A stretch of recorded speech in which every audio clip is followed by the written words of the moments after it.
जो लोग ये मान लेते हैं कि जो व्यक्ति सांसद, विधायक या उद्योगपति या ज़्यादा प्रभावशाली व्यक्तियों का केस देखता है, तो वो व्यक्ति ज़्यादा अच्छा होता है, ज़्यादा अपने केस को हमको उसको देना चाहिए, ऐसा लोगों को लगता है। तो क्या ये बातें सही हैं?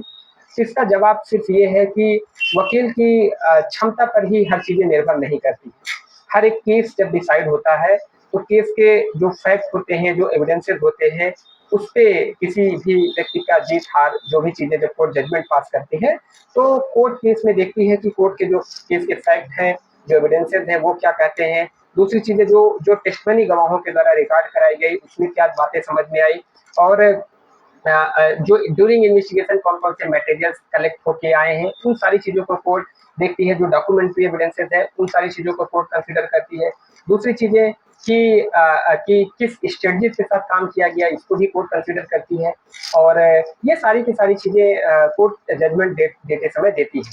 तो मैं आपको ये बताना चाहता था कि एमपी एमएलए अगर कोई पर्सन किसी वकील जो बड़े-बड़े केसेस देखता है, क्या हमको उसी को केस देखना चाहिए? तो इसका सीधा जवाब देखिए मैं आपको एक बात बता देता हूँ।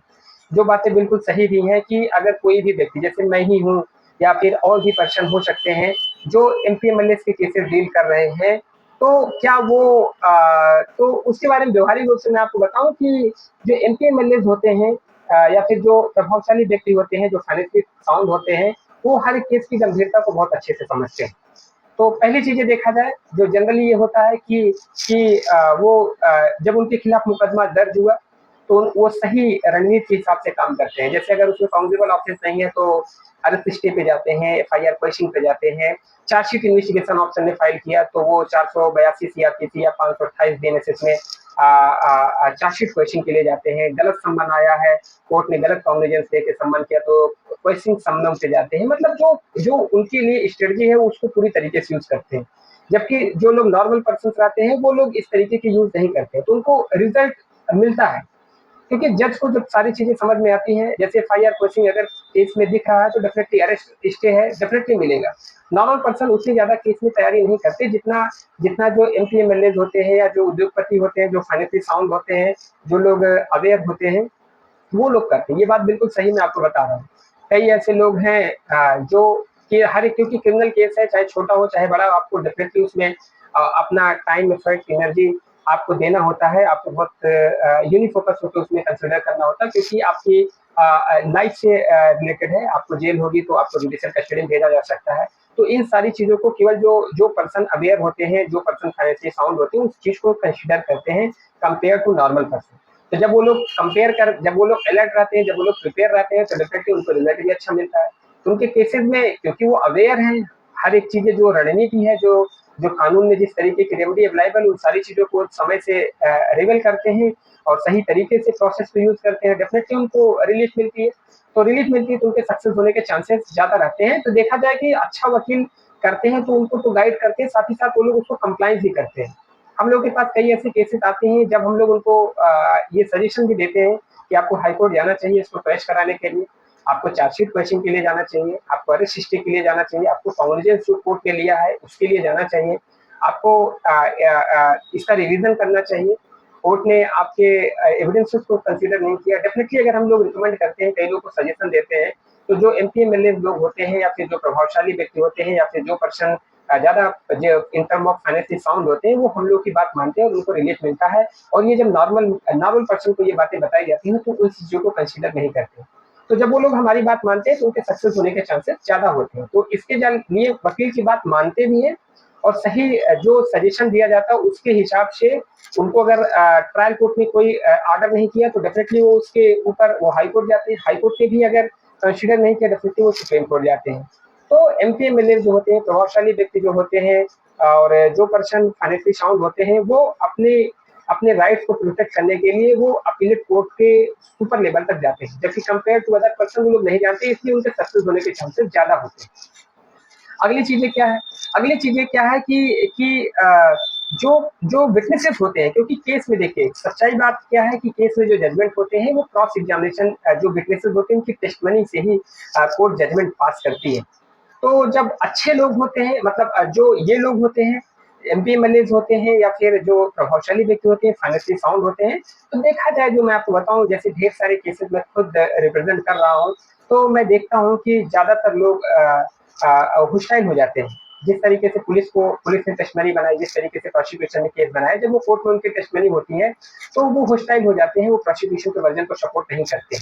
तो अगर कोई एमपी-एमएलए का वकील है, तो अगर उसके सक्सेस होने के चांसेस मैंने आपको बता दिए। क्यों सक्सेस होने के चांसेस उसके ज़्यादा दिखते हैं? क्योंकि जो टेस्टिमनी विटनेसेस की होती है, वो विटनेसेस प्रोसिक्यूशन के वर्जन को ज़्यादातर सपोर्ट नहीं करते। ऐसे मेरे पास कई केसेस हैं जिसमें मुझे अपॉर्चुनिटीज़ मिली उसको देखने के लिए उसमें हम लोगों ने उनको जिताया भी तो उससे उसमें ज़्यादातर जो रोल था वो रोल ये था कि विटनेसेस ने प्रोसिक्यूशन के वर्जन को सपोर्ट नहीं किया।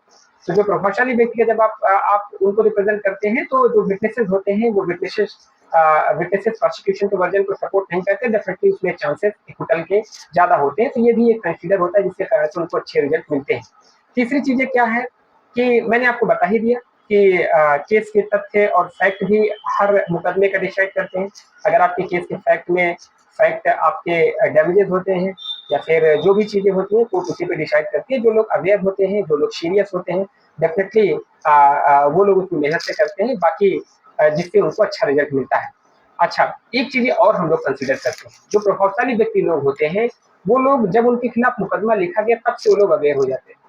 तब से वो लोग कंसीडर हो जाते हैं, तब से वो लोग सीरियस हो जाते हैं। इन्वेस्टिगेशन इससे जनरली देखा जाता है, जो इन्वेस्टिगेशन जब होती है तो पुलिस जो क्या करती है, ड्यूरिंग इन्वेस्टिगेशन ये देखा जाता है प्रैक्टिकली आप देखेंगे भी कि जो भी एविडेंसेस वो रिकॉर्ड करती है, वो एक्यूज़ पर्सन के अगेंस्ट के एविडेंसेस को रिकॉर्ड करती है। ऐसा आप बहुत कम देखेंगे, ऐसा रेयरेस्ट कंडीशंस में देखेंगे कि एक्यूज़ के फेवर के एविडेंसेस को वो अपने चार्जशीट का पार्ट बनाए। बहुत कम ऐसे इन्वेस्टिगेशन अफसर्स हैं ऐसा।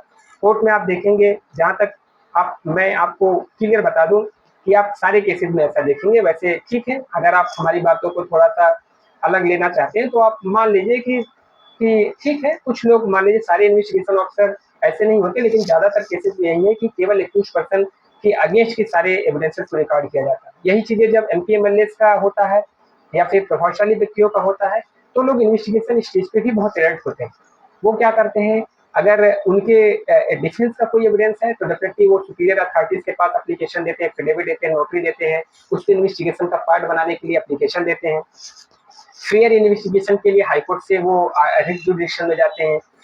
मजिस्ट्रेट के पास वो मॉनिटरिंग की एप्लीकेशन डालते हैं क्योंकि मजिस्ट्रेट के पास भी ये पावर है कि वो इन्वेस्टिगेशन का सुपरविजन कर सकता है। तो मतलब वो उस रेमडीज को रिवेल करते हैं इन्वेस्टिगेशन स्टेज से ही। वो जो उनके सपोज दैट जैसे एक एफआईआर उनके अगेंस्ट में दर्ज हो गई तो वो प्ली ऑफ एलिबाई लेना चाहते हैं, तो प्ली ऑफ एलिबाई से रिलेटेड वो उसका सीडीआर हो गया, सीसीटीवी कैमरा हो गया, वो उसको इन्वेस्टिगेशन ऑफिसर को देते हैं, जिसके बाद में अगर उनके खिलाफ एविडेंस नहीं पाई जाती है तो एफआईआर लग जाता है।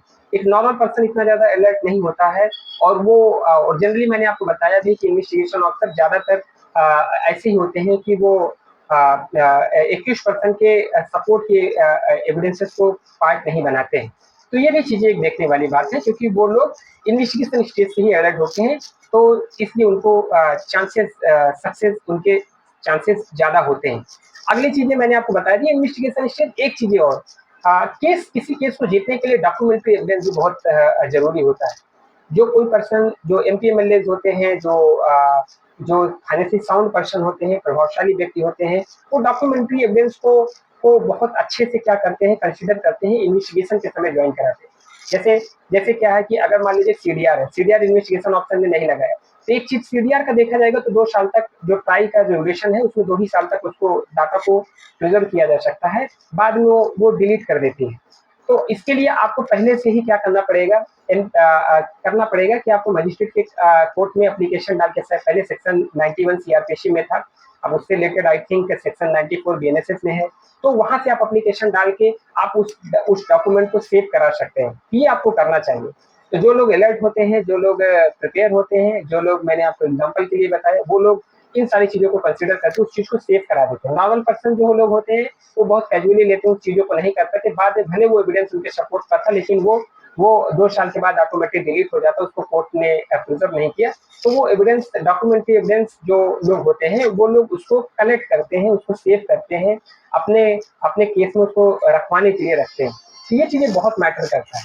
तो जो प्रभावशाली व्यक्ति होते हैं वो इन सारी चीजों को कंसिडर करते हैं और ऐसा वो करते हैं। आगे की क्या चीज़ें कानूनी रणनीति के बारे में मैंने आपको बता ही दिया। डेफ़िनेटली ये सब जो मैं आपको बातें बता रहा हूँ, इन्वेस्टिगेशन स्टेज पे आपको क्या-क्या करना चाहिए और हाई कोर्ट से आपको क्या-क्या रेमेडी मिल सकती है, अपीलेट कोर्ट से क्या-क्या रेमेडी मिल सकती है, किस ऑर्डर को आपको चैलेंज करना है, इन सारी चीज़ों की जो जो रणनीति होती है, वो लोग फ़ॉलो करते हैं। बाकी के जनरल के लोग क्या करते हैं, वो लोग अगर आप उनको बताएँगे भी तो वो कौन आदमी सुप्रीम कोर्ट जाएगा? कोई नहीं जाता क्योंकि पैसे भी लोगों के पास नहीं और लोग ज़्यादा चीज़ों को समझते नहीं। लेकिन ये लोग समझते हैं, ये लोग इस चीज़ को सीरियस लेते हैं और इसलिए उनको ज़्यादातर रिज़ल्ट उनके फ़ेवर में मिलता है। अगली चीज़ें क्या है कि जो ये सारी की सारी चीज़ें जब मैं एमपी एमएलएज़ में जो केसेज़ मैं रिकमेंड करता था, जो मुझे लगता था कि जो मैं उनको मैं जो गाइड करता था, जो मैं उनको अपना लीगल सजेशन देता था, उसी के हिसाब से वो करते थे। इसलिए इसलिए उनको उनके सक्सेस होने के चांसेस उनको सक्सेस रिज़ल्ट ज़्यादा मिलते थे। तो हमने भी ढेर सारे एमपी एमएलएज़ के केसेज़ जो मैंने किया उसमें ये बातें बिल्कुल सही हैं कि उसमें सक्सेस के चांसेस आप मान सकते हैं कि उसका जो रेशियोज़ है वो 95, 97% तक का आप मानिए कि उसमें हमारे सक्सेस होने के चांसेस इतने ज़्यादा रहते हैं क्योंकि वो लोग अलर्ट होते हैं, प्रिपेयर होते हैं और हर बातों को मानते हैं और इस तरीके से उसमें रिज़ल्ट आपको ज़्यादा मिलता है। और अच्छा कई प्रभावशाली जो व्यक्ति होते हैं, उनके पास अच्छे संसाधन होते हैं, उनके पास पैसे होते हैं। मैंने आपको बताया generally normal person supreme court तक नहीं जा पाता है, लेकिन क्योंकि इनके पास पैसे हैं, इनके पास संसाधन है और ये वहाँ तक जाते हैं इसलिए उनको रिलीफ मिलती है, इसलिए उनको रिज़ल्ट की पॉसिबिलिटीज़ ज़्यादा मिलती है। तो जो समझने वाली बात है, जो आप मोटी-मोटी बातें समझेंगे कि एमपी एमएलएज़ का जो भी वकील केस देख रहा है, ज़रूरी नहीं कि वो बहुत टैलेंटेड है। उसी को आपको करना है, वही सबसे बड़ा वकील नहीं। उसकी गा उसके उसके सारे बातों को वो पर्सन मानते हैं और इसलिए उनको ये रिज़ल्ट मिलता है। नॉर्मल पर्सन इस चीज़ को नहीं कंसीडर करते, उनके पास पैसे की कमी है या फिर वो अपना उस चीज़ को उतना सीरियसनेस के साथ नहीं लेते, जितना सीरियसनेस के साथ वो लेते हैं, इसलिए उनको रिज़ल्ट नहीं मिलता है। और एमपी एमएलए जो प्रभावशाली व्यक्ति होते हैं, फाइनेंशियली साउंड होते हैं, इसलिए उनको न्याय आपको दिखेगा कि उनको जस्टिस उनके उनको केस में जीतने के चांसेस ज़्यादा होते हैं और ज़्यादा केसेज़ वो अमूमन सारे केसेज़ वो जीतते हैं क्योंकि वो सही समय पे सही स्ट्रेटजी के हिसाब से काम करते हैं और सही तरीके से करते हैं। अगर ट्रायल कोर्ट ने उनके ऑर्डर को नहीं माना तो हाई कोर्ट जाते हैं, हाई कोर्ट से नहीं माना तो सुप्रीम कोर्ट जाते हैं। सुप्रीम कोर्ट से वो अपने रिजल्ट लेके आते हैं तो मतलब वो इस चीज़ को करते हैं। जो प्रोसेस है, प्रोसेस ये क्रिमिनल डिफेंस लॉयर का एक फ्रेंड होता है और इस प्रोसेस के हिसाब से वो चलते हैं और बहुत अच्छे से कैलकुलेट करते हैं। तो समझने वाली बात ये है कि एमपीएमएलएस का केसेस जो पर्सन देख रहे हैं क्योंकि उनके क्लाइंट उनकी सारी बातें मानते हैं, इन टर्म ऑफ मनी वो बहुत स्ट्रांग होते हैं, वो हर जगह जाते हैं, तो इसलिए और होस्टाइल विटनेसेस ज़्यादातर हो जाते हैं, इन्वेस्टिगेशन स्टेज से ही वो अपने सपोर्ट में एविडेंसेस लगाते हैं और वो प्रोसीजर को बहुत अच्छे से फॉलो करते हैं। 313 सीआरपीसी के जो बनते थे जहाँ पे 21% अपने बारे में बताता था, तो उनको वो चीज़ें बहुत अच्छे से उस चीज़ को समझते थे।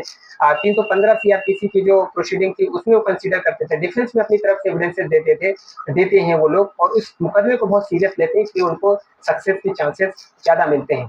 आगे क्या चीज़ें हैं कि अब एक अच्छे वकील अगर आप देखना चाहते हैं कौन सा अच्छा वकील आप करें, तो मेरा ये मानना है कि जैसे कोई वकील है जो एमपीएमएलए का बड़े-बड़े पॉपुलर लोग का केस देख रहा है, इसलिए वो ज़्यादा ऐसा मत समझ लीजिए कि वो सबसे अच्छा वकील है। हाँ, एक बात है अगर थोड़ा-सा आप देखेंगे भी, जो लोग प्रभावशाली व्यक्ति हैं, जो लोग पढ़े-लिखे शिक्षित लोग हैं, एमपीएमएलएज़ हैं, तो वो लोग भी उसी पर्सन को ही वकील करेंगे, जो पर्सन सबसे अच्छा वकील हो।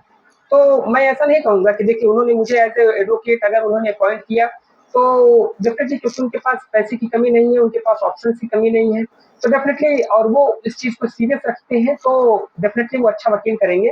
तो लेकिन ये भी चीज़ें हैं कि ये भी मान सकते हैं आप एक चीज़ें, लेकिन जो ज़्यादा ज़रूरी करता है किसी वकील के अगर आपको वकील में अच्छी चीज़ें देखना है कि कौन-सा वकील ज़्यादा पॉपुलर ही सिर्फ़ एक ये तो बोनस है।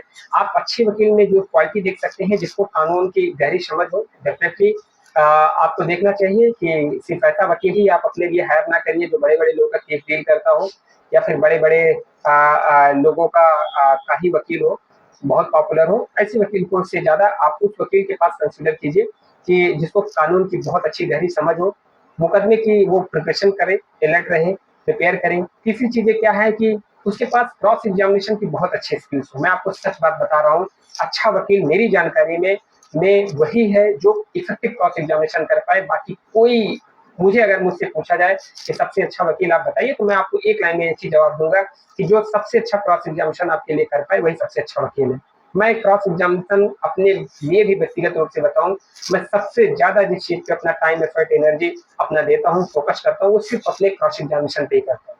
और मैं लगातार जो मैं अपने आप को डेवलप भी करना चाहता हूँ, मैं अपने क्रॉस एग्जामिनेशन पे ही सबसे ज़्यादा किस तरीके से मैं सही चीज़ें, सही लेवल में जो हमारा प्रोसीजर बताया है, लीडिंग क्वेश्चन कैसे मुझे पूछना है, क्या चीज़ें करना है, किस मोड मैनर से पूछना है, उन सारी चीज़ों पे आज भी मैं फ़ोकस करता हूँ। मुझे ऐसा लगता है कि सबसे अच्छा वकील मेरे नॉलेज में वही है जो सबसे अच्छा क्रॉस एग्जामिनेशन कर पाए। दूसरी चीज़ें, इसके पास ऑनेस्टी हो, डेडिकेशन हो और जो पर्सन ऑनेस्टी के साथ आपका काम देख सके, वो सबसे अच्छा वकील है। और दूसरी चीज़ें क्या है कि जो जिसके पास प्रोफेशनलिज्म है और जो आपकी बातों को बिना किसी डर से प्रभावशाली तरीके से कोर्ट में अपनी बात रख पाए, मेरी समझ में वही सबसे अच्छा वकील है। आपको अगर अच्छा वकील देखना है तो सिर्फ इसलिए मत जाइए कि वो एमपी एमएलए का वकील है और पॉपुलर है, इसलिए मुझे उसके पास जाना चाहिए। इसके साथ साथ आपको उन सारी चीज़ों को भी देखना चाहिए जो मैंने आपको बताया, कि जब आप इन सारी चीज़ों को देखते हैं तब मेरा मुझे ऐसा लगता है कि आप सही वकील पाते हैं। व्यक्तिगत रूप से मैं अपने बारे में आपको बताऊँ तो ठीक है, ये बातें बिल्कुल सही है कि पॉपुलैरिटी ठीक है, बहुत सी चीज़ें हैं, लोग मुझे जानते हैं, नेम फेम है, ठीक है।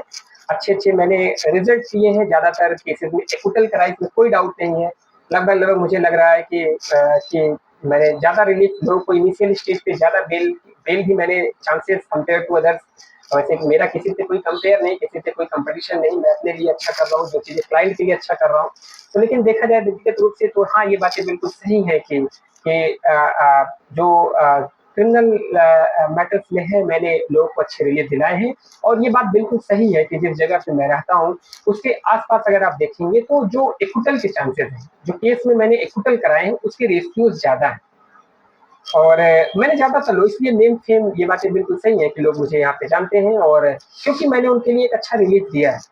मैंने सबसे ज़्यादा सुलह समझौता भी कराया है, ये बातें बिल्कुल सही है कि मैंने मुकदमे में मुझे ऐसा लगता है कि अगर किसी केस में अगर आपसी सुलह समझौता से बात बन जाए, तो मैंने ये मेरा पर्सनल मानना है कि लड़ाई-झगड़े से ज़्यादा सुलह समझौता है, तो मैंने अपने ज़्यादा केसेज़ मैंने सुलह समझौता व्यक्तिगत रूप से मैं एफर्ट दे के भी मैंने सुलह समझौता कराया। ऐसा ऑफेंस जो चीज़ें दोनों लोगों में बातें बन सकती हैं, उस चीज़ों को कराया। तो इसलिए यहाँ पे जिस जगह पे मैं रह रहा हूँ, उस जगह पे मैंने लोगों को रिलीफ दिलाया है, तो definitely in terms of popularity by blessing of God, by support of लोगों के सपोर्ट से ये बातें बिल्कुल सही है कि हाँ ठीक है। और एमपी एमएलएस की बातें भी सही है कि एमपी एमएलएस के ढेर सारे लोगों ने हमको अपॉर्चुनिटी दिया, हमको मौका दिया कि मैं उनके केसेस को प्रेजेंट टाइम में भी डील कर रहा हूँ और पिछले कई सालों से मैं उनको देख भी रहा हूँ और मैंने उनको अच्छे रिजल्ट दिलाया।